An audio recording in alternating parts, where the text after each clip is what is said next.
You're listening to China Africa Talk. Jambo, ni Bridget akikuletea kipindi kinachohusiana na China na Afrika. Vous écoutez le dialogue sino-africain avec Bridget.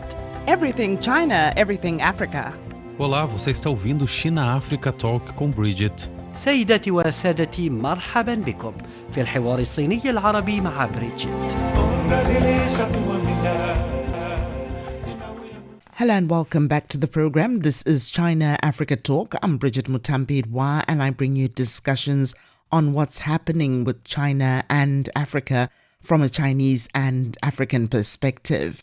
China's most important annual political event, the Two Sessions, is now underway in Beijing. The Two Sessions are the annual meetings of China's top legislature, the National People's Congress, and the country's top political advisory body, the Chinese People's Political Consultative Conference. Together, they help shape China's policy priorities and development direction. The Two Sessions have long served as an important window for the world to better understand China's economic growth targets, new reform and opening up measures, as well as its diplomacy approach. Journalists from across the globe, including many from Africa, have gathered in Beijing to cover the event and examine the global implications of China's policy agenda. So, what valuable lessons can Africa draw from China's Two Sessions when it comes to governance, economic planning and development? And while Africa's circumstances differ from China's, which experiences or best practices could be adapted to meet the continent's needs? I caught up with Fortune Abang, editor-in-chief of the news agency of Nigeria, and Satyen, producer at the Mauritius Broadcasting Corporation. Fortune and Satyen, thank you for joining us today on China Africa Talk. Is this your first time covering the Two Sessions? What theme or policy stands out for you this year? And if you've covered before, what feels different in 2026? I'll begin with you, Fortune. Thank you very much, and it's good to be here. I've been here from 2022, and it's been a back-to-back thing. It's been a very wonderful session to realize that there have been remarkable improvements, achievements, and the scorecard is laudable. What really stood out is the fact that there have been consistency in the aspects of the plan. It's always projected and it's always realized. You could tell the lot of energy being put in place to ensure the plan is really detailed. And at the end of the day, you discover that at the session, they're really allowed to discover that there's nothing that is left undone. So that is really worthy of emulation, and it's a plus. It's a plus for China. And how about your thoughts there, Satyen? Is this your first time? It is indeed my first time.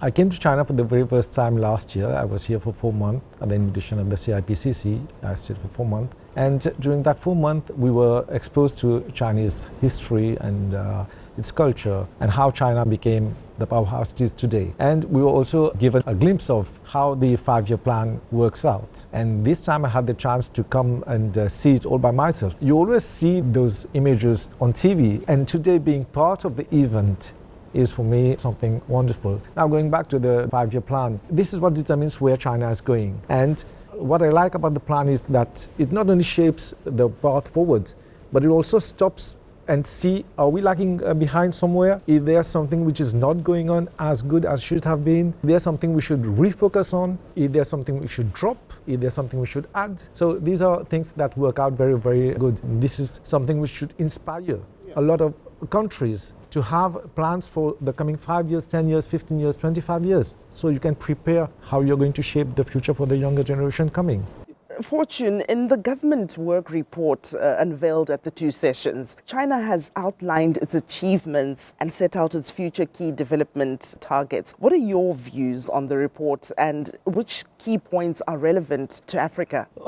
Thanks for the question. The aspects I really will give an applause to is the aspect of deepening its cooperation. That means it's never relenting on its oasis. This is very encouraging, that amidst all odds in the world where there is a global development challenge, China is still tenacious on the aspect of carrying its partners along, helping Africa to be on the same page with it, and integrating innovation, even amidst the artificial intelligence age. It's really coming up with things that can benefit, Africa at large. You can tell so well that China has really helped Africa much more than words can say. To imagine that its policies, its 5-year plan is so innovative, so mind-boggling, so unraveling.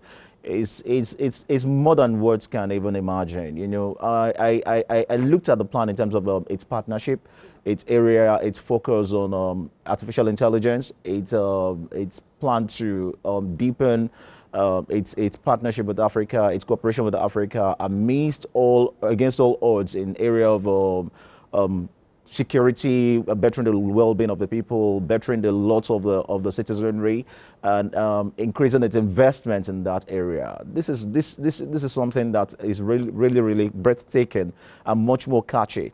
And I'm also very keen on ways Africa can learn from the way China invests adequately in planning. This is something that is a missing link across Africa. Africa is trying. We can't expect both to be on the same page. But for China to have been consistent in a session for about 14 good editions for 5-year good projects, it's something that is worthy of emulation. I think there should be more of this integration, this cooperation, where Africa can have a seat on the table to learn how China does it.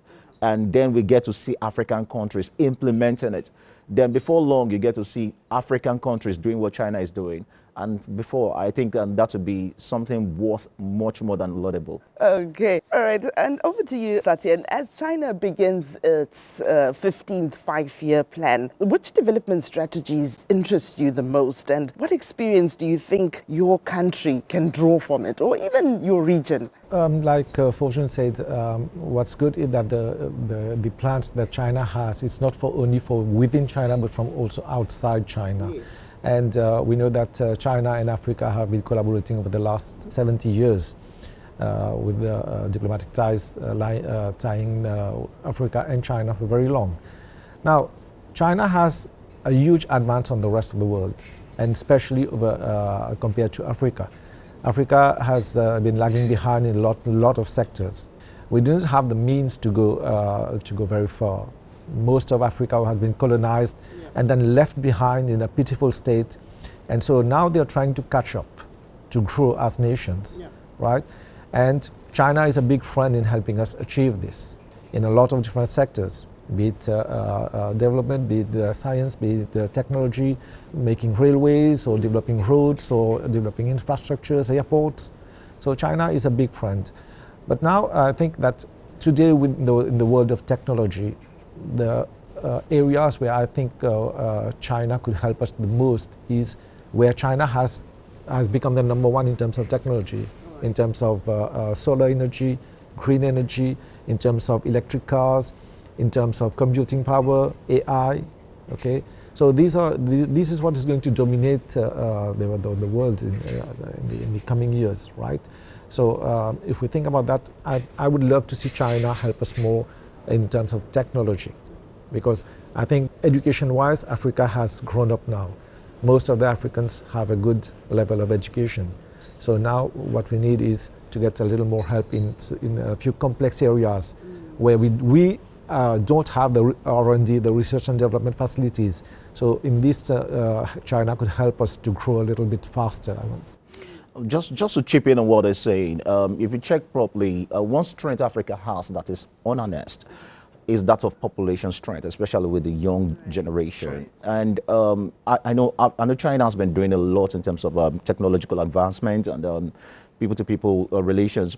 I think there should be a kind of a nosedive into the education aspect, technology, artificial intelligence, all under the edges of education. Whatever it is doing, you know, it should be able to inculcate this knowledge, this culture, this value in the process, so that those from the rural area can be empowered, those in the urban, and they can have it as a vision to be more patriotic, even if they're trying to make a startup to be more self-reliant. They look at it from a national identity or national consciousness perspective. For instance, the government of Nigeria is doing a lot with its 4D foreign policy, you know, demography, diplomacy,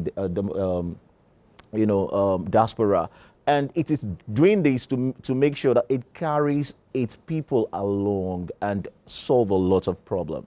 So by the time such is integrated into the fabrics of people's thinking, value system, behavior, you discover that it becomes a walkover for the country to achieve, for the continent to achieve. So I am looking forward to an integration in the cooperation where China can improve its investment to helping African countries, in this regard to be a par. I'm going to ask this question to both of you then. China has vowed again at the 2 sessions for its high-level opening up. One example of such commitment is its zero tariff treatment to 53 African countries. How do you evaluate this move and what opportunities does it bring to Nigeria? Wow, this is more than just a generosity. In an age where some parties are incapacitated either by resources or by a barrier one way or the other, and you have a very good partner offering you the hand, the back, the strength, the ladder for you to climb. It's something that is worth celebrating. And why this is very, very key is that it means China really has done an impact assessment. It understands the root cause of problems under development, and it has a perspective of knowing that you cannot solve a problem you don't understand. So it is coming so apt to say, okay, I'm doing this at a time that is so right, and to take you in the right direction to where you ought to be. Look at it just like he said, that most countries in Africa are still suffering under the loins of colonialism, and nobody seems to help them, give them that lending hand, that helping hand. And China is really coming as a salvation. So I think African countries should also embrace this with all their heart, with all their might. And it will be very right for them to be on the next level. Your thoughts there, Satyen. How do you evaluate this move? Well, I won't take any names, but you know who's been putting tariffs all around the world lately, right? And China is acting the contrary, right? Like, you're imposing tariffs, we are removing tariffs, okay? You have someone who's trying to crush you, we are trying to help you out, right? And this is a win-win situation for China and for the African countries. And I don't know why others are not following that same path, because everyone wins. Like, Mauritius has had for a very long time been one of the leaders in the field of textile. We had benefited from the AGUA Convention, where we used to export our textile under very preferential rates to the US. US was our biggest market. And then slowly, AGUA, the length of the contract is nearing its end, okay? And what we see now is that we are getting difficulties to send our textile over there, and we are having a lot of problems. Now you have another place which is opening up. I won't say that our textile will compete with Chinese textile, but it's another market which has opened up, which is a huge market. So if you want to do the effort, one door closes, another one opens up.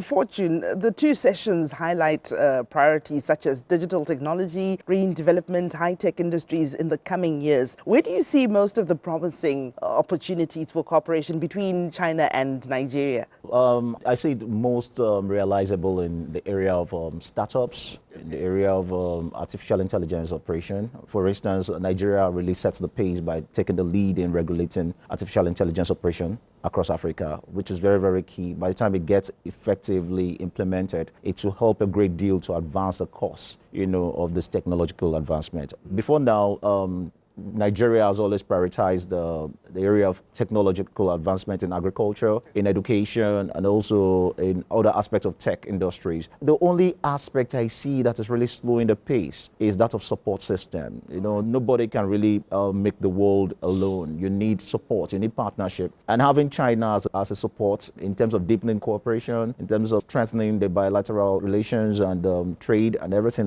in that aspect will help a great deal. Just like he mentioned, Africa is so endowed with natural resources, but inability to convert these resources into packaged or finished consumable, goods is a big challenge. So having China to bring the knowledge base, the skill, in exchange or in trade will help Nigeria a great deal to advance the cause. Don't forget, Nigeria has the largest population in Africa, and population is indeed a big market. It's indeed a strength. It offers a lot of potential. So this alone can also unravel the prospect of a very short-term plan. Don't even look at it on the long term. By the time they get started, I can tell you for free that indeed Nigeria will have a very big turnover, and it will help to ease the burden of economic hardship that most times the government, faces in terms of generating revenue, tackling debt, and also meeting its goals, which are very, very germane for the well-being of the people.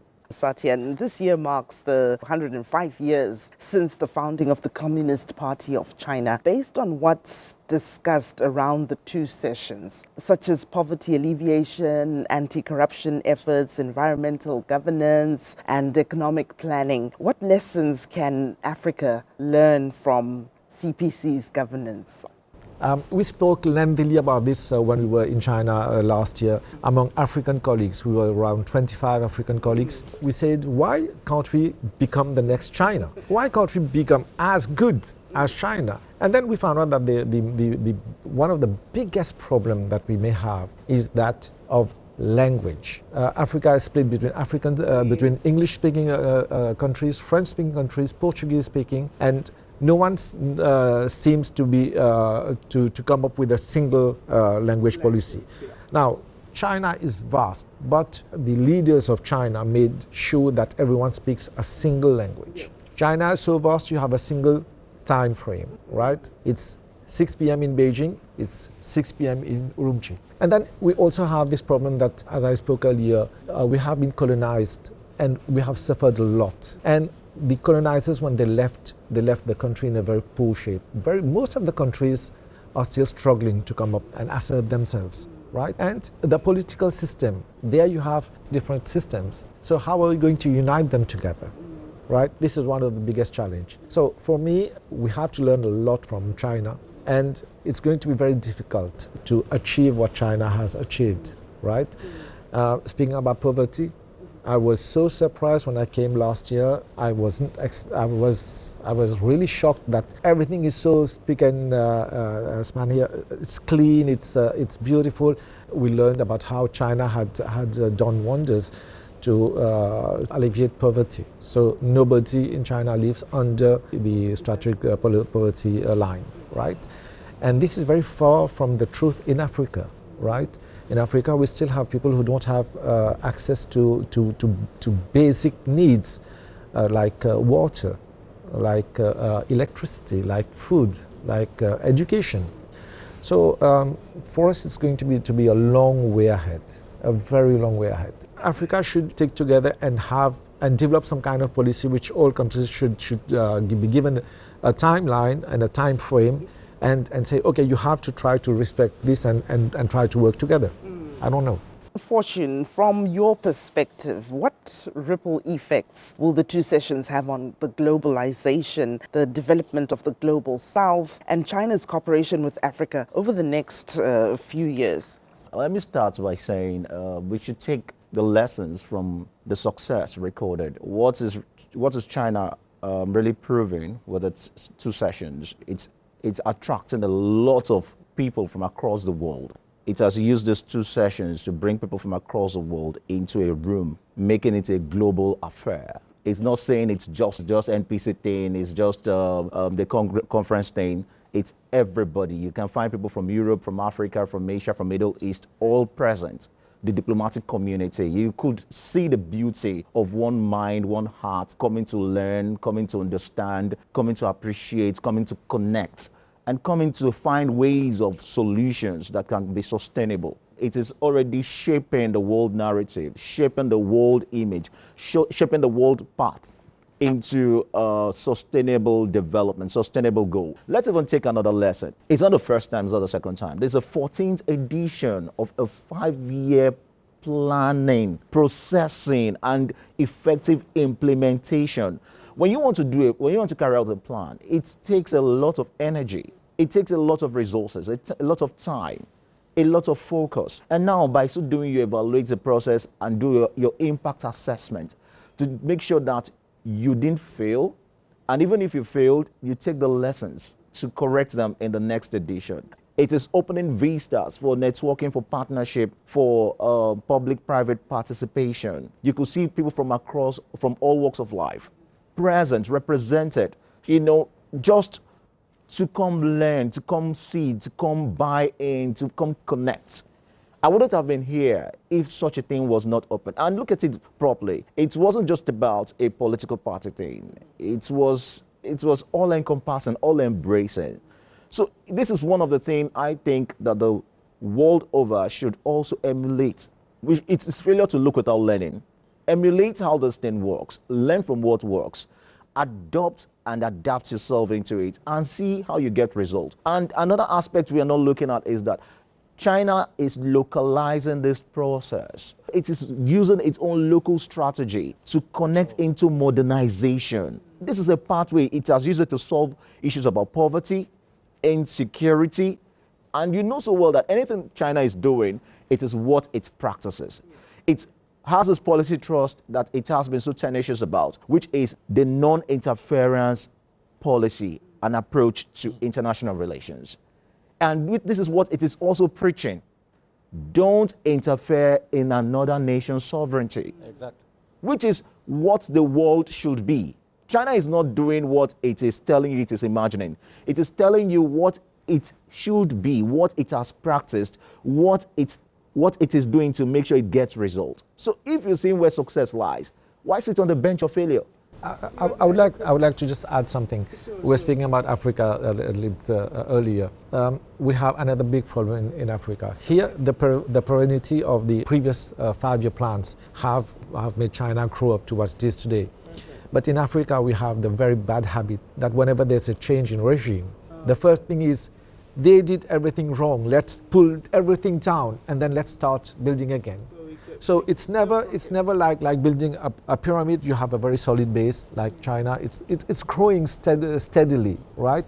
And in Africa, it's not like that. In Africa, most of the time, whenever there's someone new, he would try to pull his own ideas, even if he's a newbie, even if he's without any experience. But just because you've been voted to come up to govern your people, okay, whatever the former regime did is no good. So we are pulling everything down. And then when each 5 years, 10 years, you put everything down, you start constructing again, how far will you go? And just to wind up our discussion there, gentlemen, 2026 marks the 70th anniversary of diplomatic ties between China and Africa. It's also the China-Africa Year of people-to-people exchanges. Yes. In what areas would you like to see deeper cooperation between China and your respective countries? Maybe we'll start there with you, Satyen. Like I said, in the field of technology first and foremost, okay, right? And then I'll jump somewhere to somewhere very far from technology, and that is sports. Right. Our country was known to produce very good sportsmen. We have not as good as Jamaica. We don't have people as fast as Usain Bolt, but we have very good athletes in our country. And in the year 70s and 80s, we had got a lot of coach from China, and our athletes were doing so wonderfully well across the world. And then sports took a backseat. Economy, technology, and education and things like this were leading the way. And I would like to see back China helping us in the field of sports. China is another big nation in terms of sports, right? I know obviously not everyone will agree with me. They will put economy first or technology first, but I would say I would love to get back the help of China in the field of sports, because you have wonderful sportsmen here and wonderful trainers, wonderful coach. You have the equipment. China has been building a lot of stadiums across Africa, right? In all different kind of sports. And I know where we are going and what should be done to go back again and compete with the best in Africa and in the world. And how about you there, Fortune? Where would you like to see more deeper cooperation between China and Nigeria? I would love to see it first in the blue economy. I think that is an area that is unannounced in Nigeria. The federal government of Nigeria is doing a lot, reforming policies, doing its best. I think the government needs support, more partnership, more support from countries like China to enable it to meet increasing number of expectations on the young population. Government alone cannot do this. That's why there is need for the public-private partnership in our affair. If we can take this deeper through diplomatic relations, bilateral cooperation, it will help the government really achieve its set goals. Another area is the aspect of startups. Nigerians are naturally creative intelligent and very tenacious. Well, where you don't have a conducive environment for you to, ventilate or, exhale, it becomes a problem to really live the dream. If you check the average Nigerian, sometimes it's always like, oh, the field is greener on the other side. But for me, it's home. The resources are home. But the challenge is how to connect that dream into reality, match the idea. The innovation can be there, but the manpower, the energy, the resources financially, natural sometimes can be inadequate. So we need more of this platform through China's partnership with the federal government to make it a reality. Then I also want to see more of the exchange of educational platforms in terms of enabling Nigerians who are, innately endowed, have a platform they can grow their skill, know how to process this. How Nigerians can venture into the world of artificial intelligence, connect and, manufacture things that will solve local problems through local innovations. And that will help a great deal. Then lastly is the aspect of technological advancements in the area of agriculture. Nigeria is blessed with an array of land and other resources. Where there is food, it will become a platform for not just energy or self-sufficiency, food security, but also international trade. It will help to advance the economic growth. So at least by the time you have staple food to sell out, you can also grow the economy for the country. So there are many areas I love to see, but starting with this, I think a lot can be achieved. Well, that brings us to the end of the discussion there. Fortune and Satyen, thank you so much for your time. Listeners, you can subscribe to our online newsletter on CGTN or Substack to get more insights on China-Africa relations. Just search China-Africa Talk. For now, it's goodbye. Thanks for listening. If you enjoyed this episode and you'd like to help support the podcast, please share it with others. Post it on social media or leave a rating and review. Thanks again. See you next time.